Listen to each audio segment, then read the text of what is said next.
Hello and welcome to the Telltale Cake, where we tell tales with cake and we try to ignore the corpses under the floorboards. I'm your host, Beth. With me today is my dear friend, Caroline. She's been here before. She still has a BA in English. She still does something with a BA in English. Mostly just read and waste time with a BA in English. I do that without a BA in English. There you go. See, you didn't even need it. Great. Caroline, how do you feel about menstruation? It's kind of a pain, to be honest. I mean, it's fine. It's just that, I get the fact that, it's death and that brings life and all this kind of thing, but I don't have any children and I don't plan to in the near future. So it's just kind of a obnoxious thing that I have to deal with. But I don't have a catastrophic one or anything like that. So it's more just an annoyance. You picked a book, The Red Tent by Anita Diamant, that is all about menstruation and has a lot to say about menstruation. And I think we could say a lot about menstruation, but as people who menstruate, are we the best people to talk about this subject? No, absolutely not. What do we need to talk about this subject? We need a man. We absolutely need a man to explain this to us. So, I need a man. Women, otherwise known as the more feeble sex, I'm here to proselytize you in the bathing waters of truth about the joys of Jesus' menstruation. Menstruation is a gift from the Lord that women only suffer if they are not given over their love and making babies at every single possible opportunity. Only women who have sinned, and never given over themselves to the love and joy of giving children and no other thing whatsoever other than giving themselves to God and all those sorts of things. So if you just keep having babies, you'll never have to suffer menstruation. I think it has something to do with the tomato. Thank you. Did that clear all that up? He's true. I've never had a baby.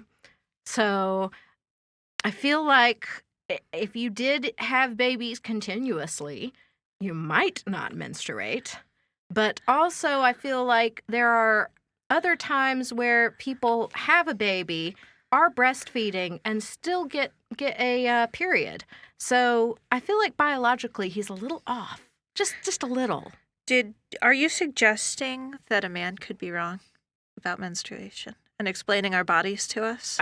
As much as I hate to say it, it's a possibility. Shocking. Amen. Very shocking. Hallelujah. Yes. My interpretation is that that it actually is something that can happen to children as young as 8. So probably don't want to push the whole, continuously be pregnant thing. Maybe not quite yet. Give it a few years. A few years, yeah. Give a few years. Maybe a lot more than a few years. Yeah, especially if you're in Ohio or Florida or, certain places, yeah. Yeah. Anyway, sorry, didn't mean to make it dark. The world is a dark, dark place. All right. So on this show, we eat cake with our books. And because we're talking about menstruation, obviously I made a red velvet cake. Ooh. What else would I make?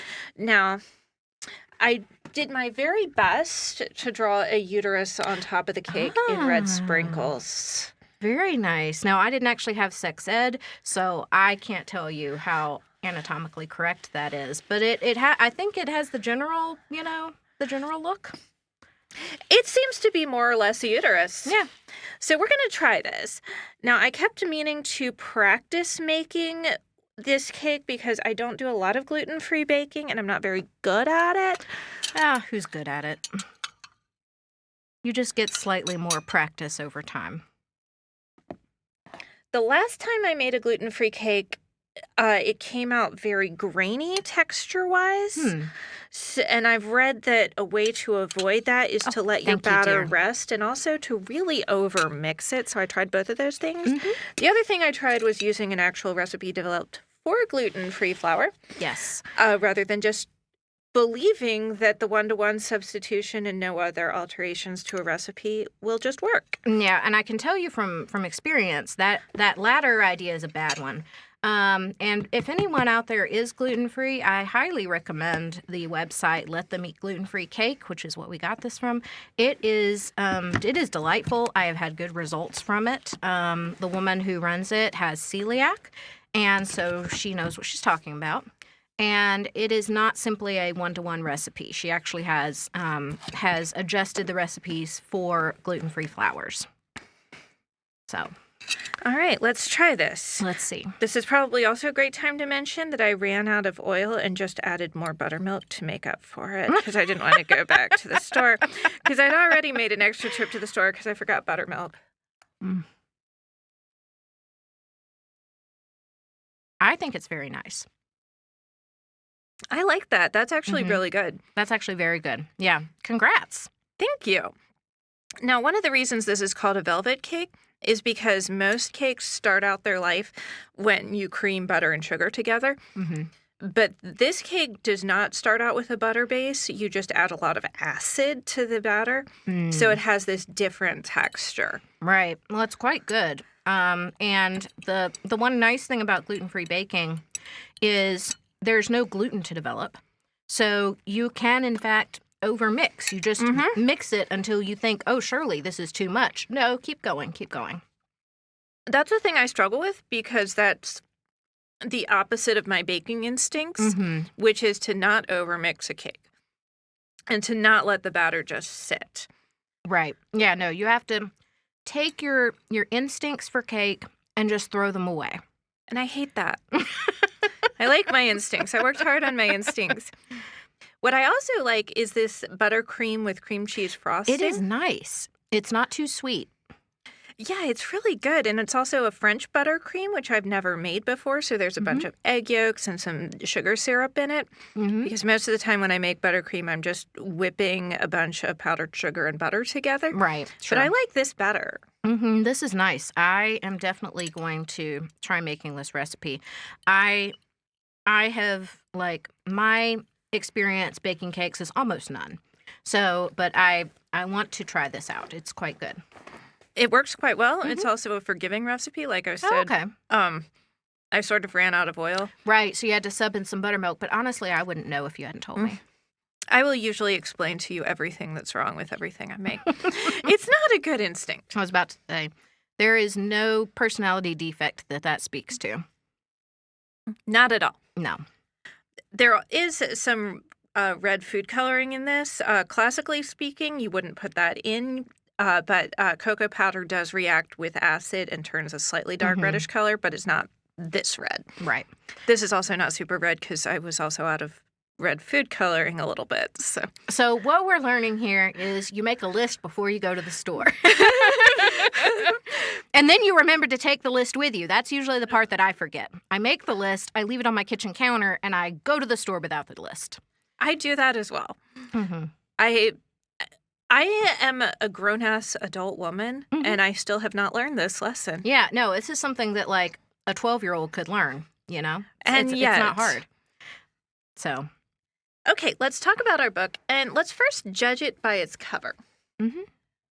So, you said that there is another cover that you like better, actually. Yes, I didn't see it. This is a library copy, and this is the only one they had.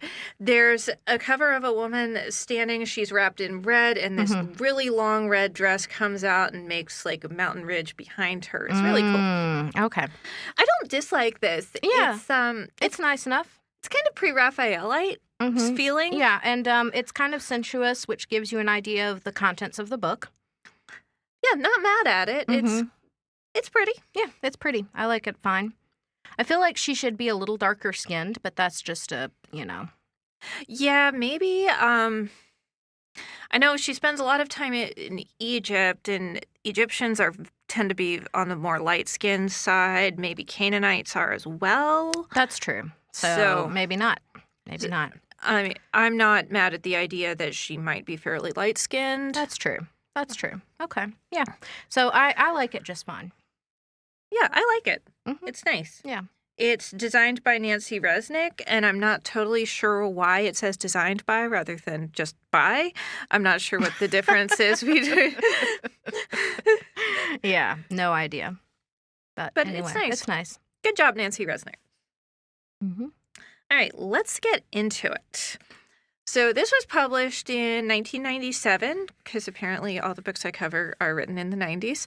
Just keep going on that trend. It's fine. It is fine. Anita Diamant also has created a Jewish ritual community mikveh.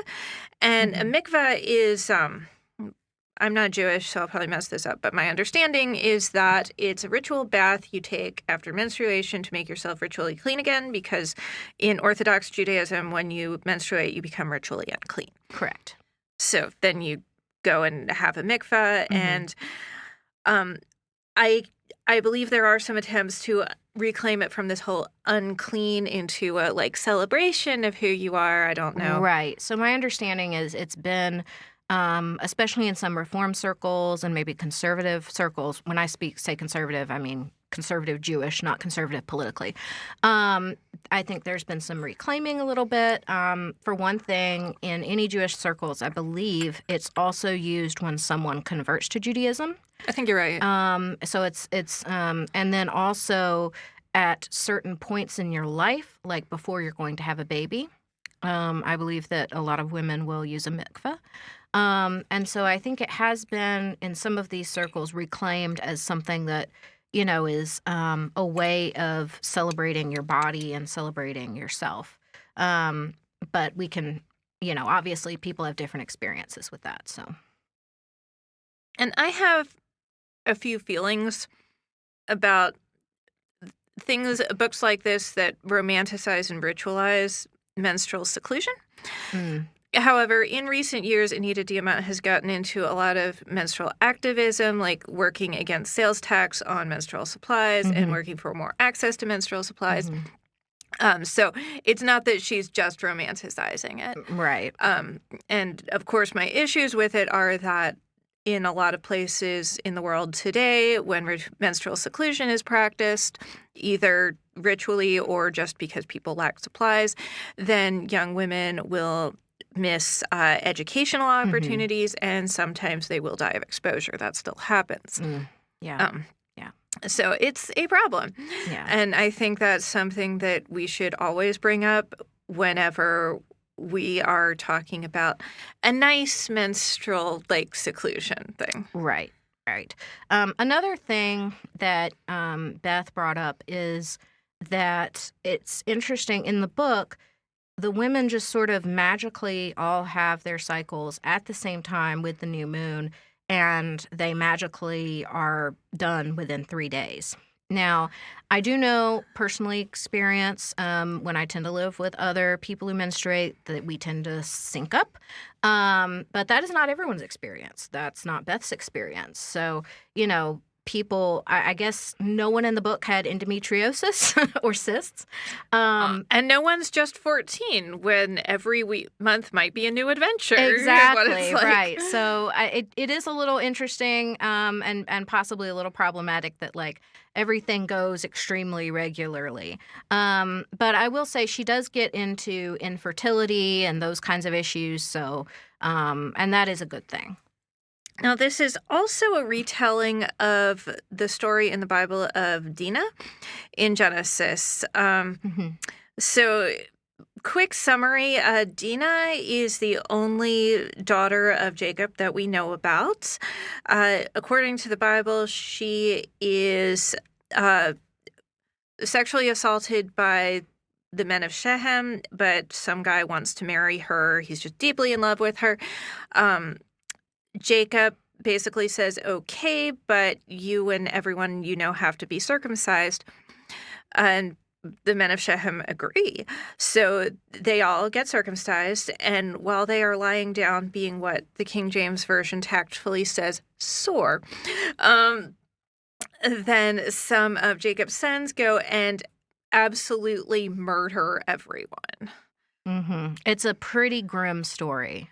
And then we never hear anything about Dinah again. Yeah, no, she just disappears off the page. We know nothing about her. We don't know how she feels about any of this. She's very absent from this whole narrative.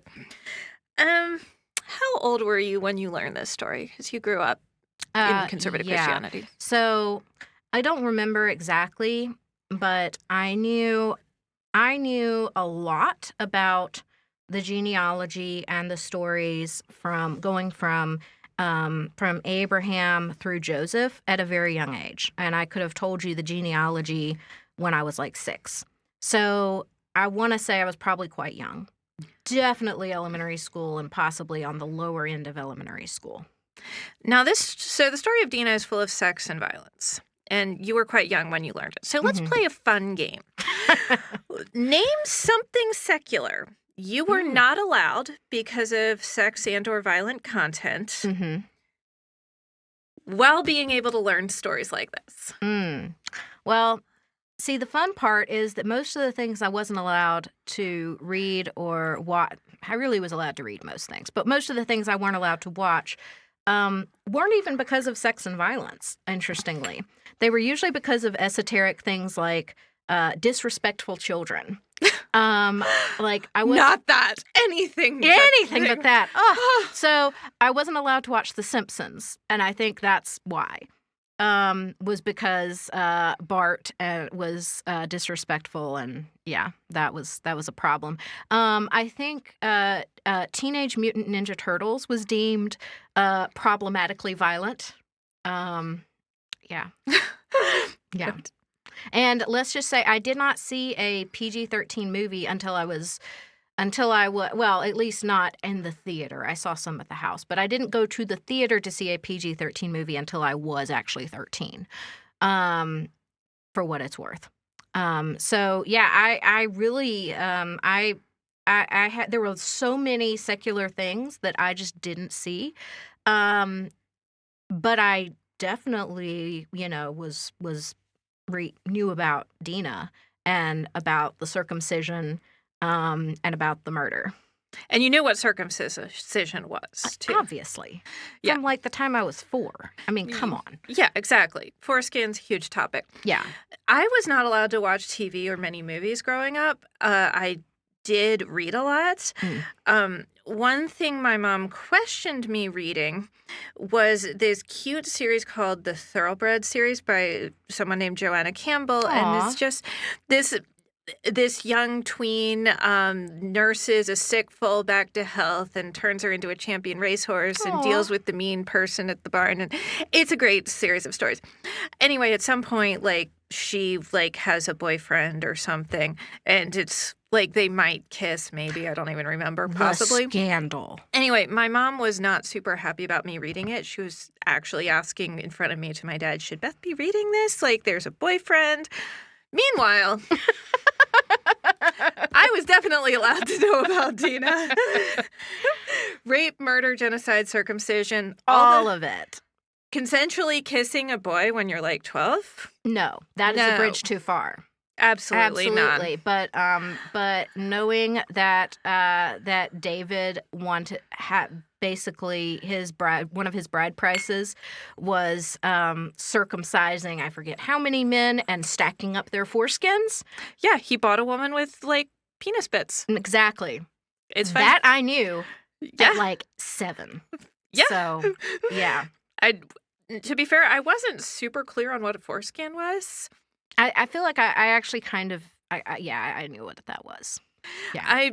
I sort of only got as far as they're cutting a piece of the penis off.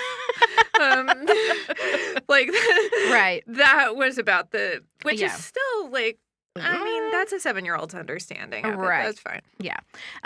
So in other words, we knew all about the sex and violence of the Bible, but maybe not so much disrespecting parents and 12-year-olds consensually kissing. That's just Too not much. okay. No. So this was an interesting look because it gives Dina a voice that she doesn't have in the Bible. And it's very much like a retelling, not just from Dina, but from the women in general. And there are other places in the book where it kind of retells something from more of the women's perspective. And one of those moments that I noticed in particular was when Rachel has the idol, or the teraphim, I believe. Yeah. And it's when the family as a whole is moving, and she hides it and it even says in the scripture, she's on her period. And so she's sitting on it. And therefore it's unclean. So the men cannot touch it. And that's how she gets away with moving it. But this tells it from her perspective, where it's like it's very important that they have their household gods and that they move with them and that kind of thing. So I thought that was interesting. Me too. I really like also that what's largely missing from this is men. Men sort of appear and they drive the plot forward, but they're not so much characters. We don't really understand that. And that's such a reversal from the very patriarchal biblical text where women aren't really present that much. Right, where it's kind of like women are there. In this case, you kind of see how they have different worlds. They do. Because you have the boys when they're very young or with their mothers, but then at a pretty young age, they're in the world of men. And then they're separate. And the book is called The Red Tent because it's structured around these monthly ritual seclusions that the women are having together in one red tent that they set up specially that men can't enter. And they're just there. It's every month. The women just hang out together and they rest.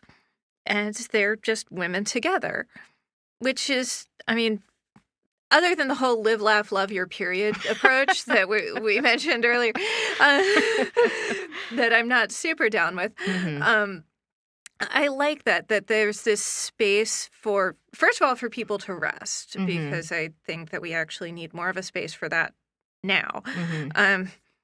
How's capitalism treating you? Oh, God, the less said, the better. I mean, it's one of these things. That was one of the things that I noticed when I was reading, and I was like, even if it was just one day, even if it was just the first day when it kind of knocks you on your ass, like, what would it be like to just be able to take off work and it wouldn't be a thing? And you also wouldn't do the thing we normally do when we take off work, which is clean and run errands and stuff. I was about to say, even if I did take off work, I would absolutely be like, well, I need to be doing housework today. Like, I need to be mopping floors. I wouldn't just be like, oh, I'm just going to sit on the couch and watch Netflix and chill, Whereas they obviously don't have Netflix, but they are really, truly resting. I think it's even part of their tradition is that you're not supposed to carry anything. So at least not water, which even just that, because carrying water is heavy and it's a lot. It's hard work and is a task that usually falls to women. Right. Yeah, I will say the other thing that struck me about this is that the times when they're not in the red tent, they work so hard. I felt so lazy reading this. I was just like, they work so hard and like every day just to survive, like just their labor to survive, especially in the early parts of the book when they're out kind of in a more rural area, they're living in tents, and it is just the work to keep everyone fed and to make clothing, to make cloth, to spin the wool, all of that. It was just an enormous amount of work. And Dina is expected to do a lot of that work from her very young age, which I mean makes sense in that context. She's not going to school, obviously, no one is. And so it was just astounding to me when I think about the work that they were having to do. And obviously, like we work in capitalism, but they're doing much more physical, backbreaking work. And even capitalism-wise, we, thank you, unions have moved beyond working 6 days a week, 10 hours a day at factories for $1 an hour. Right. $1 an hour would have been a great wage at the Triangle Shirtwaist Factory. I was about to say, actually, let's not dwell on that too hard, because if we think about inflation and we think about what the minimum wage is now, we'll get really depressed.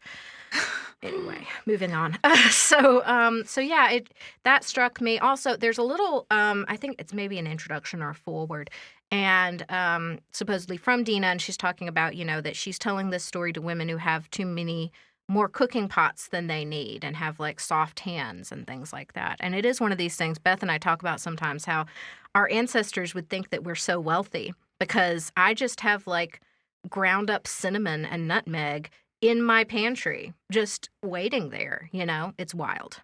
I have a device that does nothing except heat up water. Yeah, that's crazy. It is crazy. Yeah, that I can heat water easily in a few minutes. Yeah, no, it's wild. We have conditioned the air where we have heat and cool, and at a touch of a button, it's wild. Well, my grandparents did always say that AC sapped the moral fiber of this nation. Oh, yeah. My grandfather also, he thought that air conditioning ruined the South. And I think his reasoning was that that in the old South, you would sit on front porches and talk, and people weren't doing that so much because it was so hot and they wanted to be in the air conditioning. That being said, I really like having my moral fiber sapped. I will give up moral fiber for having air conditioning in Georgia. What kind of fibers do you think are moral? Are we talking cotton, polyester, linen? Definitely not polyester. That is an immoral fiber. I'm sorry.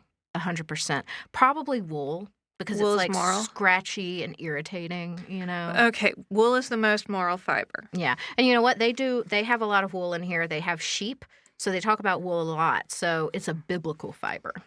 So, yeah, polyester, sinful. Mm-hmm. Wool, righteous. Exactly. You heard it here first. You heard it here first.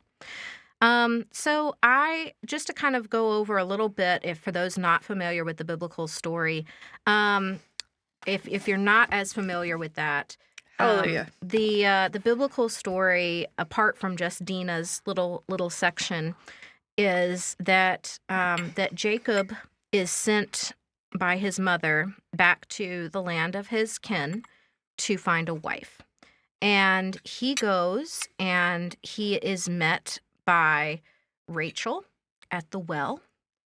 She gives water for him and his camels, and then he comes back to her home, meets his father and her other siblings, and he is just struck in love with Rachel. And he offers her father years of labor in exchange for being able to win Rachel's hand in marriage. But then when the time comes, he is tricked, and instead her older sister Leah is wed to him. And of course she has a veil over, and you're made to believe that he doesn't know and all this kind of thing. And then he does another set of years of labor to then marry Rachel. And then, of course, there's a lot of rivalry between the two. Leah is able to have all the children. She is able to have, I believe, like 10 boys all told. And Dinah is her child as well. And Rachel is only able to successfully have Joseph and Benjamin. And if you know the Bible stories, you know that Joseph is the one who is sold into slavery, becomes a prince in Egypt, and ends up having to bail everyone out. So that's just kind of an overview of the surrounding story that's going on. Joseph and the Amazing Technicolor Dreamcoat is a good thing to watch for supplemental material. Yes, absolutely, and a great musical. We did that one when I was in high school. I'm amazed they let us do it, frankly. And it was great fun. That musical is the reason why I know the tribes of Israel. So there we go. Solid reasoning. I learned a song about it in Sunday school. I'm sure you did. Yes. So I could name all 12 tribes of Israel. Now, what I didn't learn was just how dysfunctional this family is. Ooh, very dysfunctional. And I kind of learned some of that. Like we were kind of given the line of, this is why polygamy is bad, because the women be hormonal. They get at each other's throats. And then they get jealous and, you have problems. So this is why you shouldn't have polyamory or something. So that I was kind of brought up thinking that there was a lot of drama. I didn't quite understand all of it. I think that the most I heard the drama addressed was, this is an example of what happens when you don't have your own household in subjection. Ooh, that's a take. I'm not surprised by that take, but that is a take. You know how, like, that's one of the qualifications. Oh, yeah. Mm-hmm. Like, yeah. You know where that's coming from. I know exactly where that's coming from. Yeah, that's one of the qualifications for being, like, an elder is you have to have your household under subjection, according to Paul or whoever was actually writing that book. Probably not Paul. And so, yeah, no, that's a whole nother can of worms. Yeah, so I can see where they would get that take from. I guess Jacob, being a actual patriarch, was just not patriarchal enough. Just not enough. Yeah. He just wasn't good enough about it. Yeah. And in this story, he's really not a character. He's present as someone who the women occasionally leave their tents to go have sex with. Yeah. And it's very sexy sex. Oh, listen, she does not skimp on the sex in this book. There is a lot of talk about sex. There is a lot of talk about how women, prepare for sex, and we'll have to talk about the ritual for when you first menstruate because, whew, goodness gracious. Yes, I have some feelings about that. I have some feelings about it too, but yeah, it's goodness gracious. Yeah, no, she does not skimp, and it's very. I mean, she even talks about like men taking out their randiness on goats. I mean, it gets into it quite a bit. It's interesting because it's kind of the only contact men and women have because they have these separate worlds. So once they're all adults, the only contact is sexual. Right. So yeah, it's he won't see them for days or weeks or whatever. But then Rachel will go into his tent or Leah will go into his tent. One thing this book changes from the story is it makes it seem as though Jacob really is interested in Leah. And there's a Bible verse that says she had like weak eyes. It's interpreted differently in different translations. And this addresses that and says that that's just like a myth and that Leah actually had different colored eyes. Like one was green and one was brown, I think. So that was something people had a hard time seeing her and looking her in the eye and that kind of thing. But it has there's this wonderful quote from the book where it says when Jacob looked at Leah, he saw sex. That's a good line. Yes, it's a great line. It's a great line. The other thing is that the red tent gives voice to the concubines. It brings forth the concubines and actually gives them a voice in this. Talks about their children, talks about their personalities, and that you really get to meet them as characters instead of just, background NPCs. Also, I like that she really brings out the class distinctions, that when Leah and Rachel go to Jacob's tent for the first time, there's hennaed hands, there's celebrations, but the concubines just go and they don't get lots of gifts. Right. They don't get all of the hoopla that Rachel and Leah get. Yeah. So there's a family, it's large, and there's tension between Jacob and his father-in-law Laban because they don't get along so well. Yeah. Laban is kind of the villain of the story, both in the Bible and in this.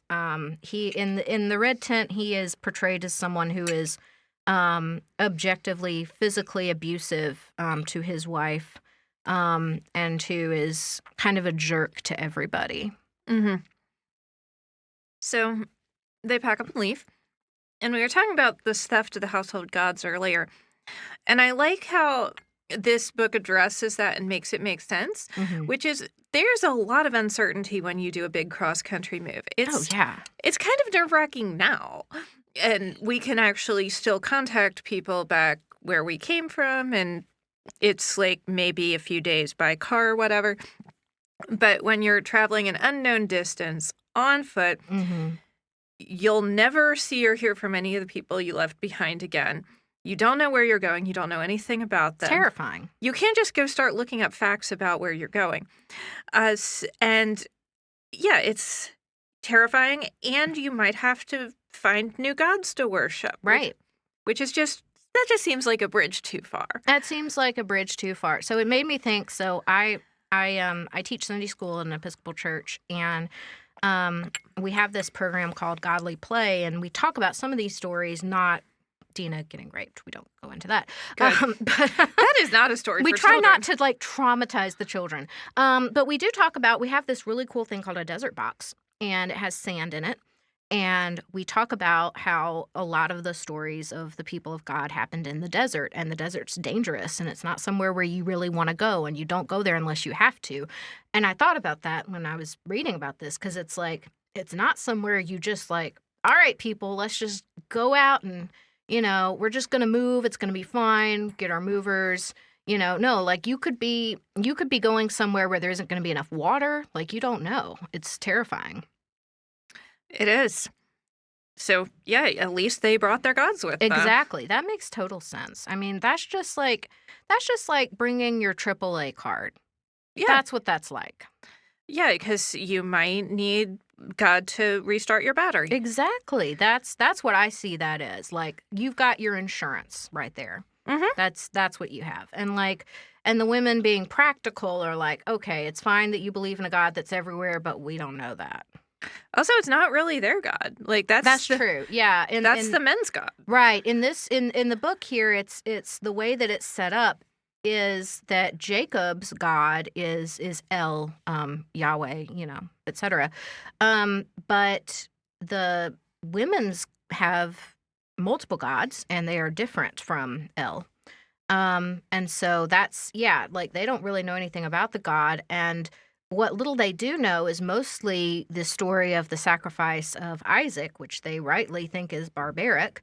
And so they're like, I don't really want to have anything to do with him, Yeah, they've got Anana, they've got Anat.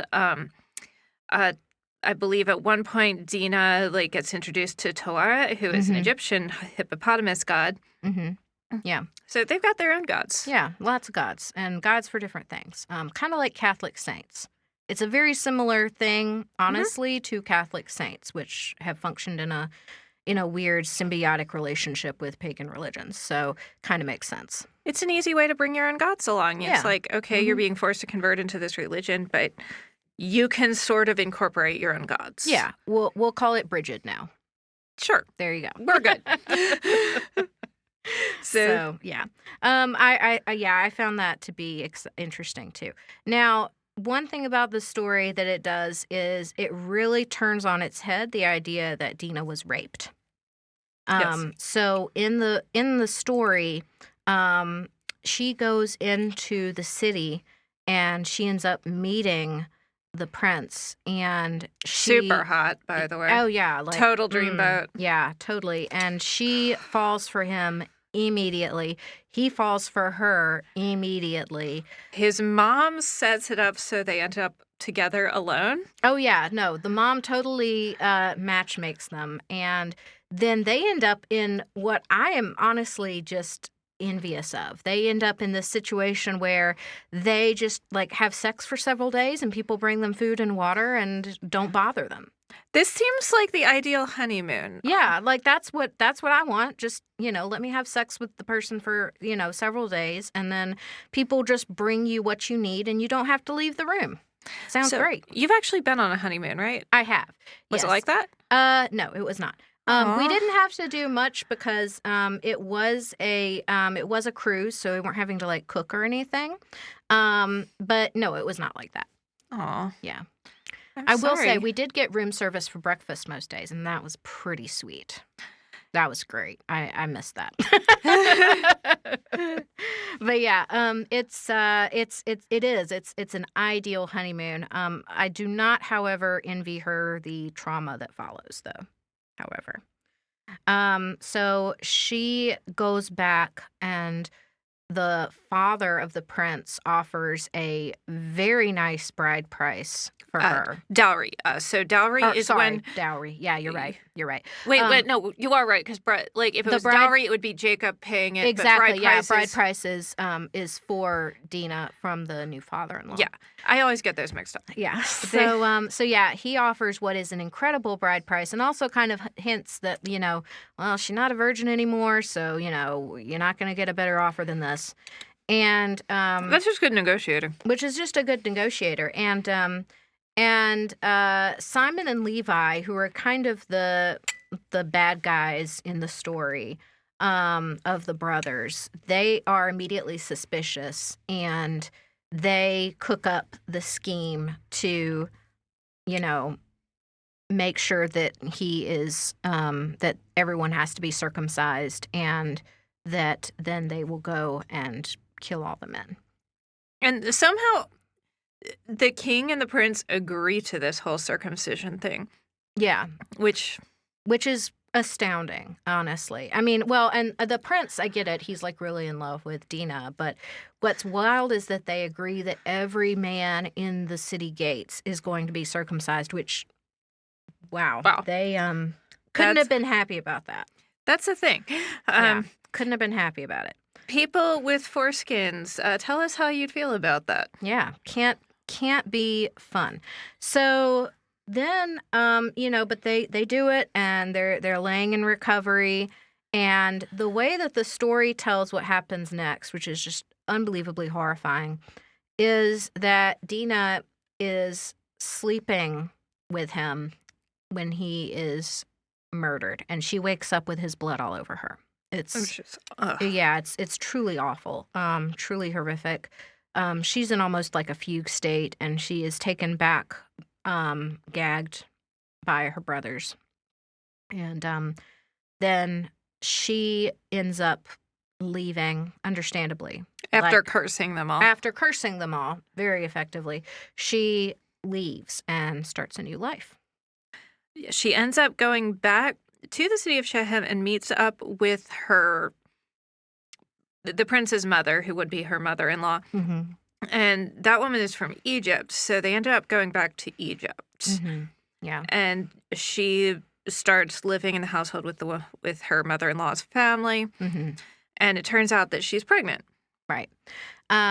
And she ends up having a healthy baby boy. Oh, one thing we neglected to mention is that she gets trained in midwifery.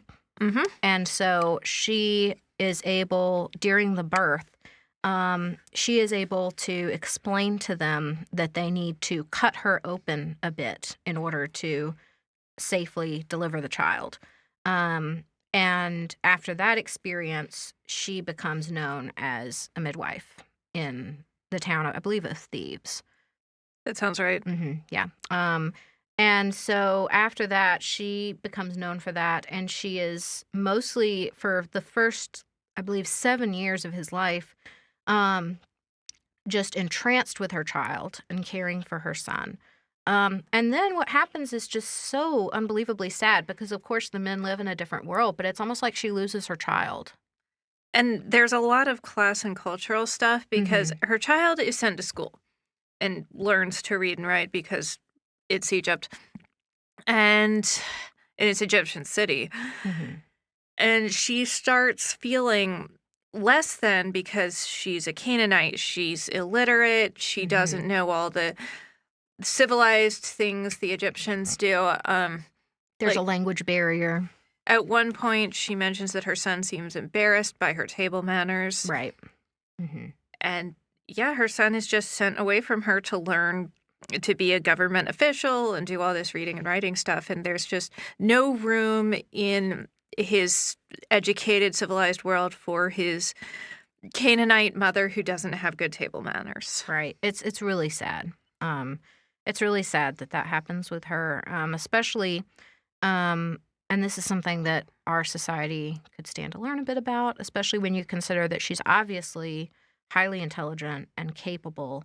But it's kind of this, you see this whole divide on the literacy front because she's not literate and she doesn't understand that whole world. And it's really sad. I will say she has kind of a complicated relationship with her sort of mother-in-law. It's not really a Ruth and Naomi story. It's I think on some level because, the mother-in-law kind of, blames her for what happened and the mother-in-law which is understandable. Even though it's absolutely not her fault, but I would have trouble with that. Right. Right. That had happened to my son. Yeah, you get it. And And also, they just are dealing with it in different ways. And the mother-in-law is dealing with it by never wanting to think about it or hear about it ever again. Which means that Dina also has to kind of suppress it and not think about it and not talk about it.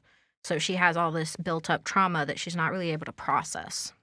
And she also doesn't really leave this big house that she lives in. Yeah, she's kind of secluded, at least until she gets into more of the midwifery stuff. She's really secluded, and it sounds just incredibly lonely.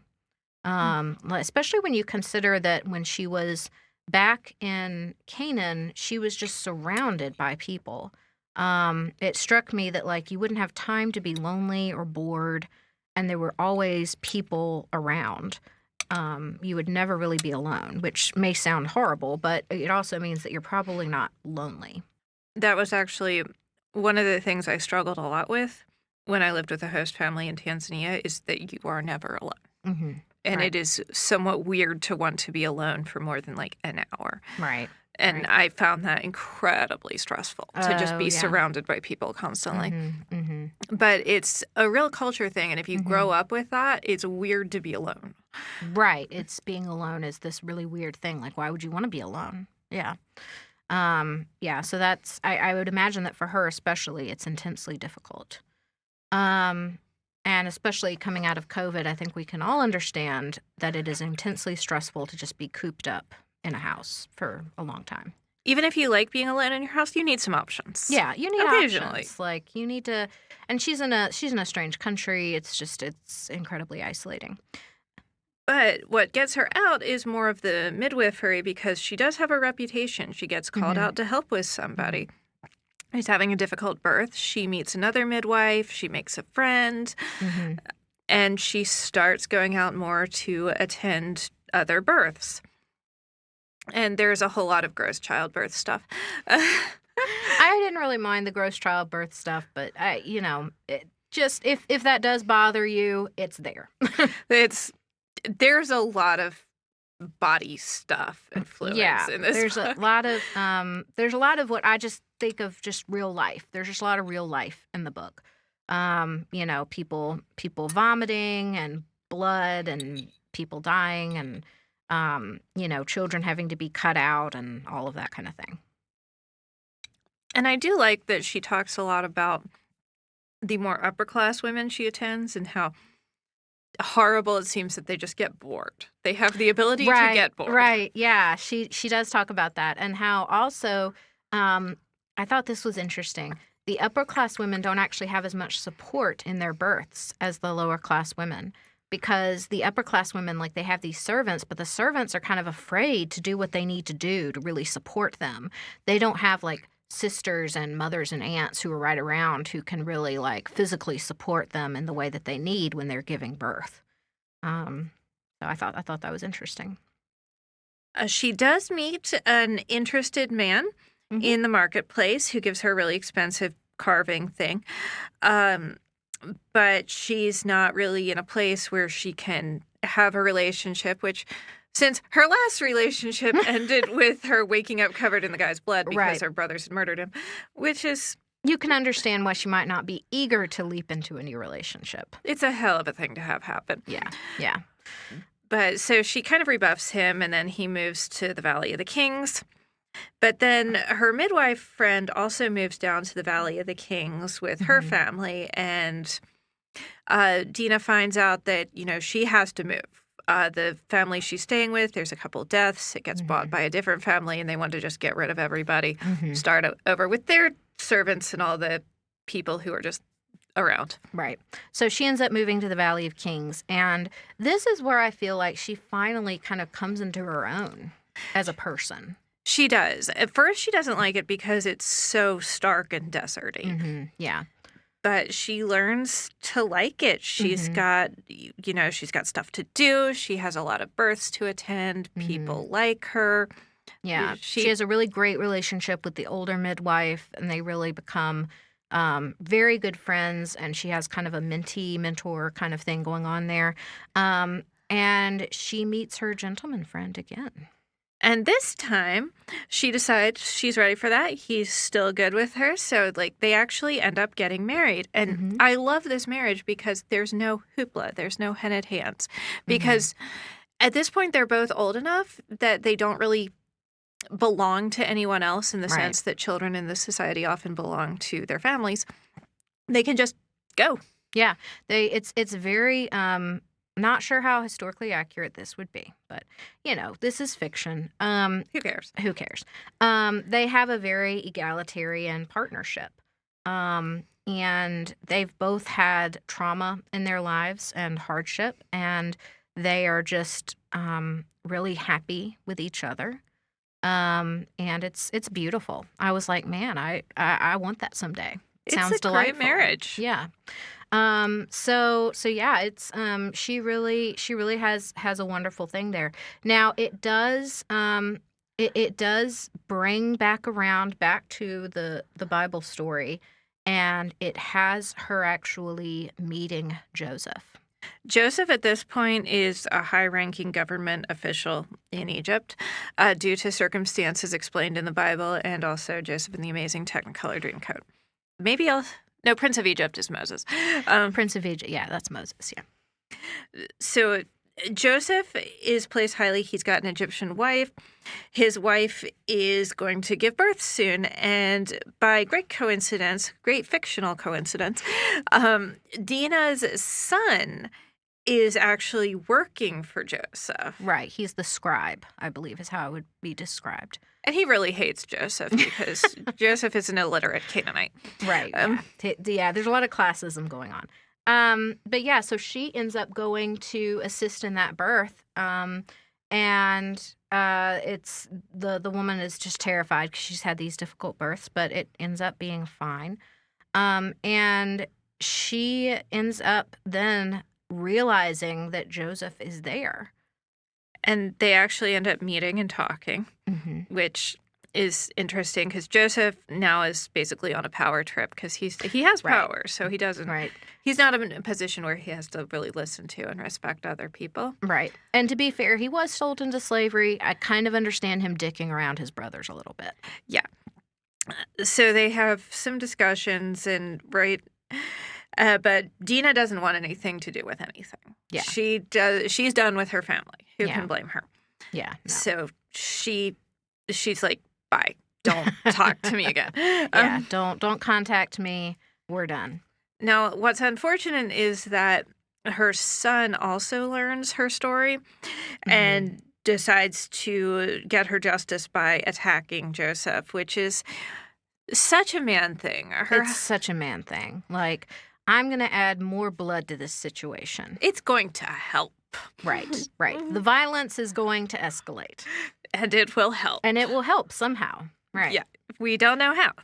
I don't really talk to my mother. I mostly ignore her. But having learned this, I'm going to go attack this man. Somehow it bothers my pride.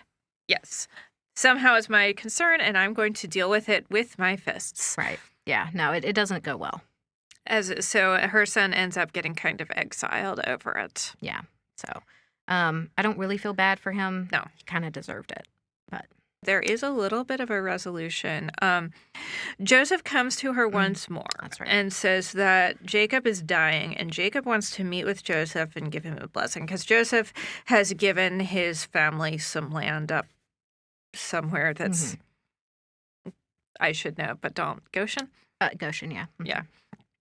And Joseph has some feelings about his family because they did kind of throw him down a well and then sell him into slavery. So his solution to his feelings is to bring along a friend, which is, first, that is a great strategy if you're going into a really stressful family situation. If you've got someone like trusted that you can bring along, that is perfectly valid. However, the friend he wants to bring along is Dina, who has also has some feelings about the family. Not exactly a unbiased observer. Yeah, if you are going into a stressful family situation, you might want to have someone who is able to take a step back emotionally. And preferably someone who's not also related to you. Yes, because feelings and complications. But Joseph does not always have the greatest of problem-solving strategies. No.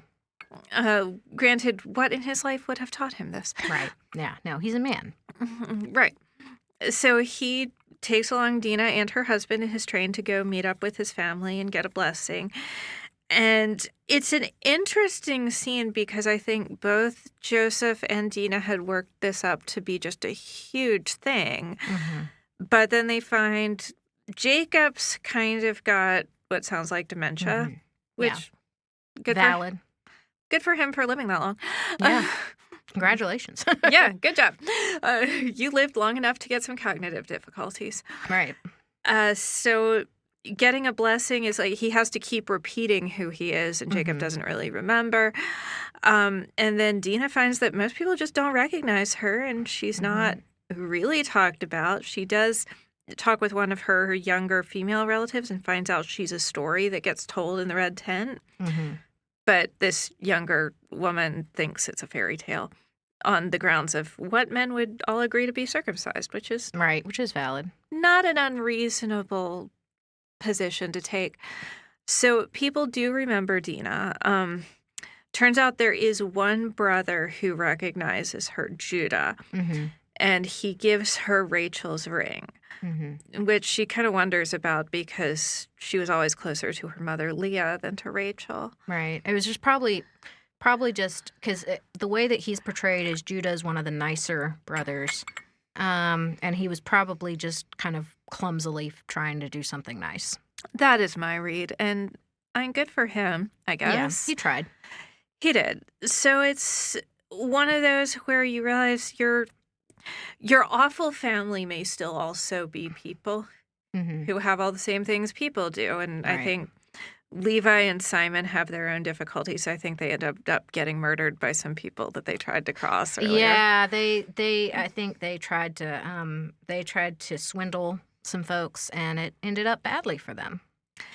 Always be honest when you're trying to do weird business deals. Yeah, don't, if you are trying to sell drugs, don't try to swindle people. Might not go well for you. Weigh things out honestly. Yeah. Be biblical about your drug dealing is what we're saying. It's not a reconciliation. Like, Dina's pretty clear she's not forgiving anybody. No. Nor should she have to. No. I'm sure you are aware of the sort of forced forgiveness culture in Christianity. Yes. But I didn't see that here. It's more just like, she has her own sense of closure and her own sense of this was in the past and this happened. And, I don't have to forgive anybody, but I can kind of move on. And that's good. It's sometimes also good to see people and realize that this whole event that you've built up, like just meeting them again, it may not be a huge thing. Right. People have moved on. Right, exactly. Like it's this event in your mind that, just overshadows everything else. But for other people, it was just, frankly, it was just a Wednesday. Yeah. And they didn't even have that word for it then because they hadn't encountered Woden exactly. from the north. Right. So yeah, I enjoyed it. Me too. And then she goes and dies peacefully in her sleep. she dies peacefully, yeah. Which is just a nice ending. I mean, she had a long life. She had this awful thing, this awful family, but she found happiness. I enjoyed it too. Kind of took charge of her life in however you can in those days. So, yeah. She had, I think, the best life she could and made the best choices she could. And it all kind of worked out. Yeah. So, it was enjoyable. I have to say, it was, I was sort of in some ways jealous of the red tent because, like we said, there are days when I just want to be in a red tent, like at least on day one. It is a space that you can get and have people acknowledge that you're in pain and having a bad time while you're dealing with it. Though I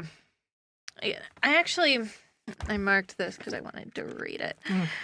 There's an explanation of why the red tent exists. The Great Mother, whom we call Inanna, gave a gift to woman that is not known among men, and this is the secret of blood. The flow at the dark of the moon, the healing blood of the moon's birth, To men, this is flux and distemper, bother and pain. They imagine we suffer and consider themselves lucky. We do not disabuse them. In the red tent, the truth is known. In the red tent, where days pass like a gentle stream as the gift of Inanna courses through us, cleansing the body of last month's death, preparing the body to receive the new month's life, women give thanks for repose and restoration, for the knowledge that life comes from between our legs and that life costs blood. Now, this is very nice sounding. It kind of annoys me because it's like, oh, it's not flux and distemper and suffering. Well, that is not really my experience with menstruation without medication. Yeah, it can, without some good Aleve or ibuprofen, it can indeed be painful and aggravating. I don't know about your first time. My first time was not as nice as what they describe here. For one thing, I was working with my church's day camp. It was swim day. Oh, no. Oh, yes. We went to the YMCA, and I was changing, and then I discovered. Oh. It was upsetting. Ugh. So my first time, my first couple weren't really much of anything. It was just a little bit of brown spotting. Oh, okay. I didn't really start getting real periods until later. No, my body was like, we're doing it. We're doing it now. We're doing it today on swim day. Yeah, my body was like, are you sure? You really want this? We don't really want to do this. Fine. We'll get there. And then by the time I was in my early 20s, like it would occasionally be painful enough that I would start throwing up out of pain. Oh, goodness gracious. Birth control is a wonderful thing. Yeah, honestly, yeah. That's love it much. I have not needed that, at least not for that reason, because mine are, not as crazy. But I get significant emotional difficulties in the week leading up, and I almost feel like a different person. It's very aggravating. Without hormonal birth control, besides the actual event being incredibly painful, I usually can't sleep well for a week leading up, so it's not emotional difficulties per se, but when you're not real well rested, you just deal less well with everything. Oh, yeah. No, it will give you emotional difficulties. Yeah, it's like I can't cope with any problems that come up. Right. It's hard to focus. And then I have another week of like having to take enough ibuprofen that I'm sure I'm causing some extra internal bleeding. Yay! Like the first day or two, it can be hard to stand up straight. These are problems which our modern society has not deemed important. No. No, fortunately, like birth control has largely made me a functional human being for Yay. I'm such a huge fan of hormonal birth control. I hope that you will continue to be able to access it. Me too. But, well, all I do know is that if laws are passed such that I can't, and I start talking about my pain and how much I need it, radio hosts will call me a slut and a whore, like, just because I want birth control. It's going to be great. Yeah, we all look forward to that day. So, yeah, that's pretty much my thoughts on menstruation and the red tent. Well, we also learned that we're sinning from men. Oh, yeah, that's right. Yeah, it's because we're sinful that we menstruate, obviously. So let's talk about this on our sugar scale. Oh, yes. So sexiness. Oh, 10 out of 10. So many bodices are ripped in this. Yes. Oh my God. Yes, there is. We are made aware that of which men are able to please women. And all, like, women's anxiety about it, and then how men make them feel better. Right. And how good they feel. And then also, these women practice a ritual the first time that a woman starts menstruating, which is... which is interesting. Basically, they go out into a field and they penetrate Dina with an object. Mm-hmm. Basically, quote unquote, breaking the hymen, which is not a thing. But basically, it's they call it opening the womb. They penetrate her in enough of a bad way that there is blood. so that she can water the earth with her blood, and give that back to Anita. I kind of think this is not a great thing to do to a young teenage girl. Yeah, that seems kind of, I mean, she doesn't seem really traumatized by it, so good for her, but, like, that sounds horrible. Yeah, I mean, just if that had been a thing that I had to do, like... Yikes.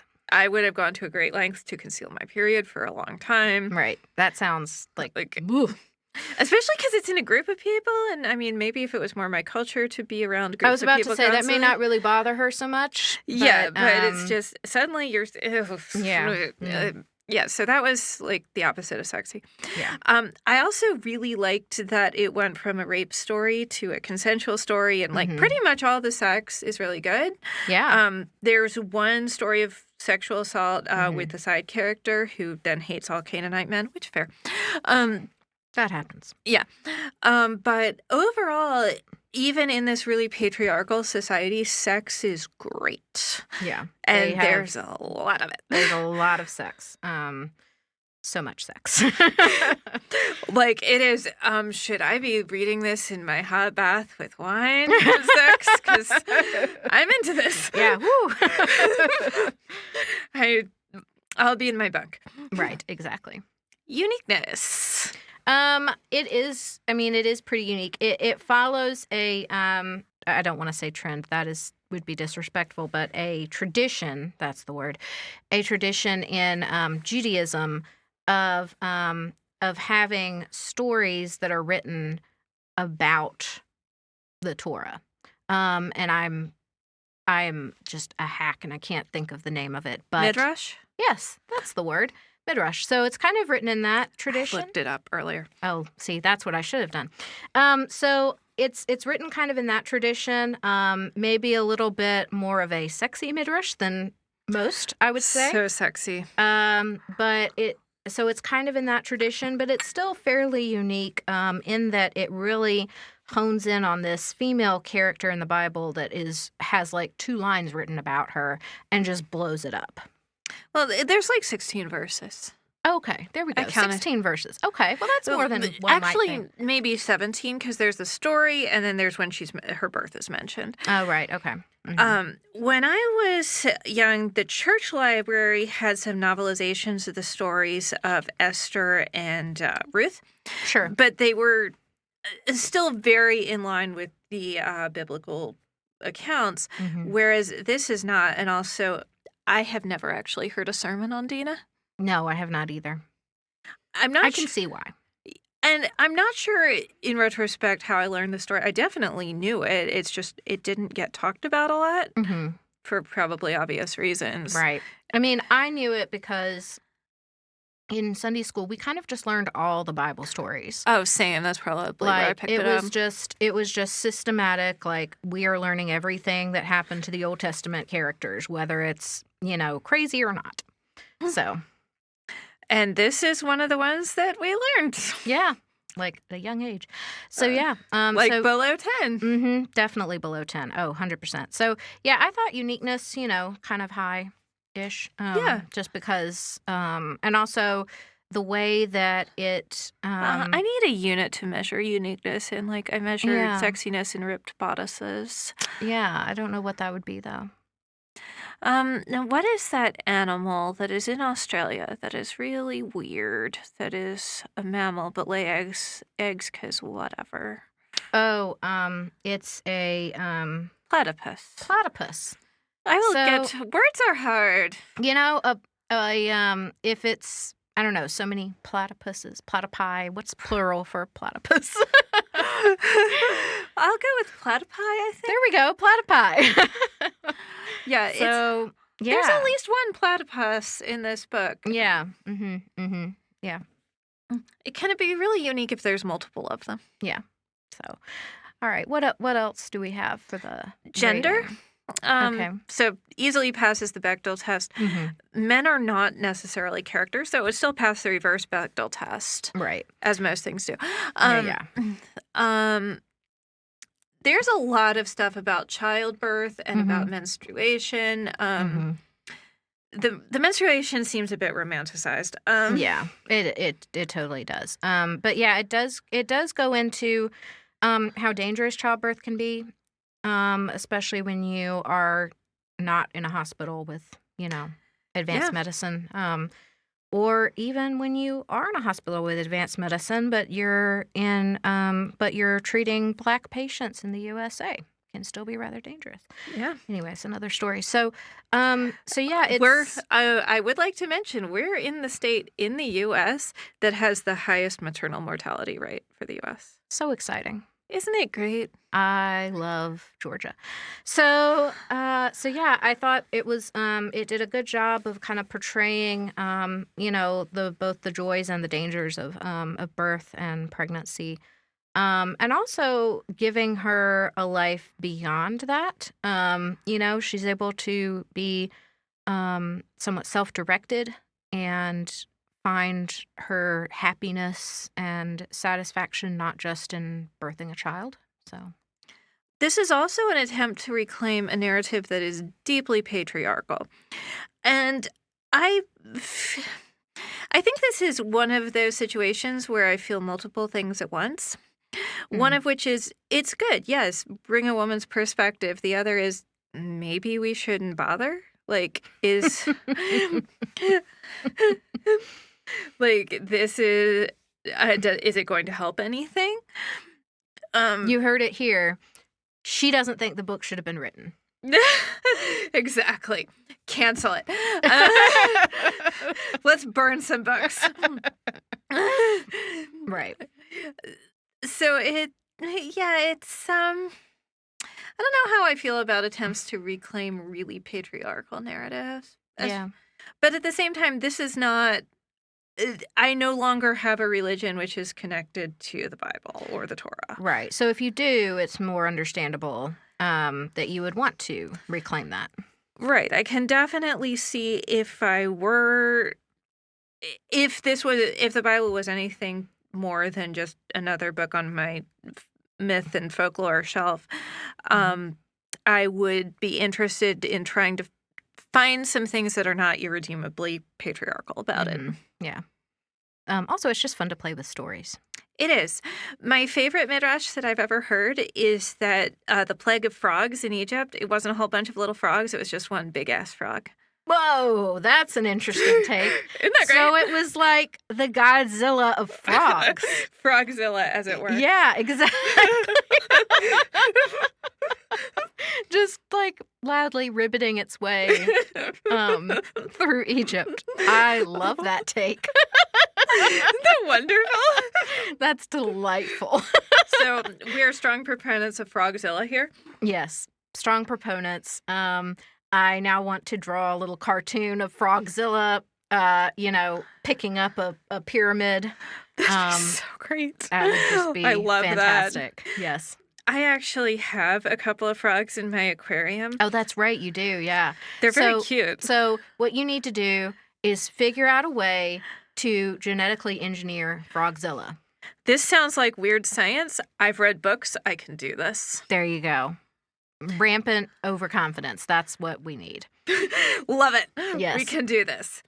So this is very high on the gender scale, if there is a gender scale. Yeah. There's a lot about gender. Right. A in sugar stands for axiness because I like Franz Kafka, and he said that a book should be an axe for the frozen sea inside us. This definitely made me think a lot about stuff. I'm not sure that it changed my perspective on anything, but I definitely thought a lot about it. Yeah, I mean, it does make you think. It makes you think about women and men's relationships with each other. It makes you think about kind of what we seem to be lacking a lot in U.S. culture, which is the ability for younger and older women to have a deep relationship. That was one of the positives that is highlighted in here. And that was something that I kind of took away as something that I think our culture really lacks. I agree. I do hang out with a bunch of older women, but There you go. and it's great. Yeah. I love hanging out with old women. They teach me a lot. So there you go. Yeah, that's pretty great. I've got some friends who used to be in the Army and were some of the first people to desegregate the military bases. Wow. And look at you. They have stories. I bet they do have stories. Oh, boy. And I love them. They're so great. Yeah. So that's the message. Make friends with older women. Yes. Or if you're old, make friends with younger women. And finally, we have R is for readability. Mm-hmm. I listened to this in audiobook form. It took me a little bit because I was sort of mentally resisting getting to the rape scene that I thought would be there. Right. Because I didn't realize that it had been reclaimed. And I was just like, this is going to be pretty bad. And I don't really want to read it. Mm-hmm. There's still this sense of incipient and almost Alfred Hitchcockian horror about it, in that I, as someone who knows this story, I know what is coming.